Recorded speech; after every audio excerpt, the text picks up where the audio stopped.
Prime minister Sher Bahadur Deuba जी, distinguished delegates, media के साथी, नमस्कार। प्रधानमंत्री देवबा जी का भारत में स्वागत करते हुए मुझे बहुत प्रसन्नता हो रही है।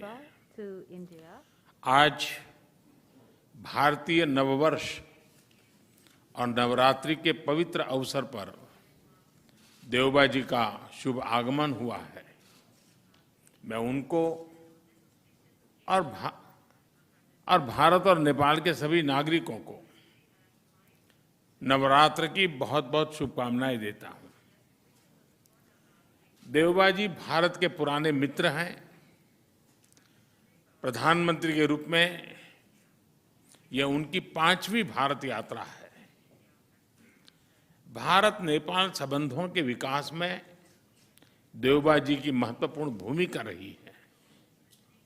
फ्रेंड्स, भारत और नेपाल की दोस्ती, हमारे लोगों के आपसी संबंध, ऐसी मिसाल विश्व में कहीं और देखने को नहीं मिलती।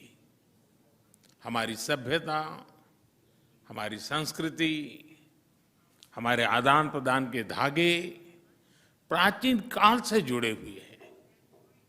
अनादि काल से हम एक दूसरे के सुख दुख के साथी रहे हैं।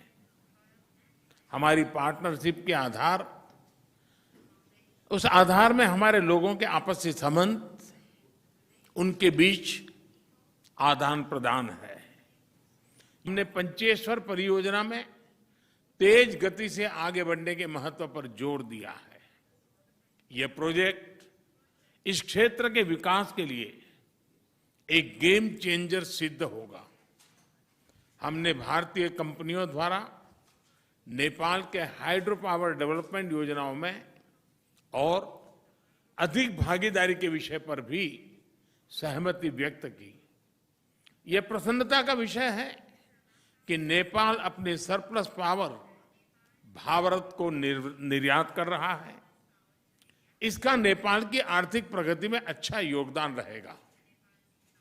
मुझे बताते हुए हर्ष हो रहा है कि नेपाल से पावर आयात करने के कई और प्रस्तावों को भी स्वीकृत किया जा रहा है। मुझे इस बात की प्रसन्नता है कि नेपाल इंटरनेशनल सोलर अलायंस का सदस्य बन गया है। इससे हमारे क्षेत्र में सस्टेनेबल, अफोर्डेबल और क्लीन एनर्जी को बढ़ावा मिलेगा।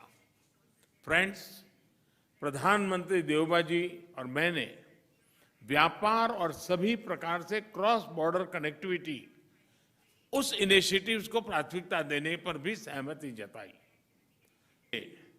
ऐसी योजनाएं बेहतरीन योगदान देगी। नेपाल में रुपे कार्ड की शुरुआत हमारी फाइनेंशियल कनेक्टिविटी में एक नया अध्याय जोड़ेगी। अन्य प्रोजेक्ट्स जैसे नेपाल पुलिस एकेडमी, नेपालगंज में integrated check post, Ramayana circuit आदि भी दोनों देशों को और करीब लाएंगे। फ्रेंड्स, भारत और नेपाल के ओपन बॉर्डर्स का अवांछित तत्व द्वारा दुरुपयोग न किया जाए, इस पर भी आज हमने चर्चा की। अपनी डिफेंस और सिक्योरिटी संस्थाओं के बीच गहन सहयोग बनाए रखने पर भी हमने बल दिया। मुझे विश्वास है कि आज की हमारी बातचीत भारत नेपाल संबंधों के भविष्य के लिए महत्वाकांक्षी लक्ष्य निर्धारित करने के लिए कारगर सिद्ध होगी। देवबा जी, आप कल काशी में होंगे। नेपाल और बनारस का सदियों पुराना संबंध रहा है। मुझे पूरा विश्वास है कि काशी के नए स्वरूप को देखकर आप जरूर प्रभावित होंगे। एक बार फिर आपका और आपके प्रतिनिधिमंडल का भारत में स्वागत है। बहुत बहुत धन्यवाद।